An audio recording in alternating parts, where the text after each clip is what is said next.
મહેસાણા જિલ્લાના વડનગર ખાતે 22 અને 23 નવેમ્બરે આયોજિત સુપ્રસિદ્ધ તાનારીરી મહોત્સવના અંતિમ દિવસે ઉત્સાહભેર ઉજવણી કરવામાં આવી હતી। આ મહોત્સવમાં જિલ્લા પ્રભારી મંત્રી પ્રવીણ માળી ઉપસ્થિત રહ્યા હતા।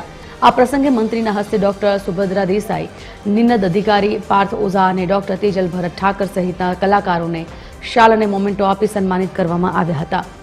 મંત્રીએ 2003ની શરૂ થયેલા આ સંગીત મહાકુંભને ભારતીય સંસ્કૃતિના મહત્વનો અનોખો સંગમ ગણાવ્યો હતો।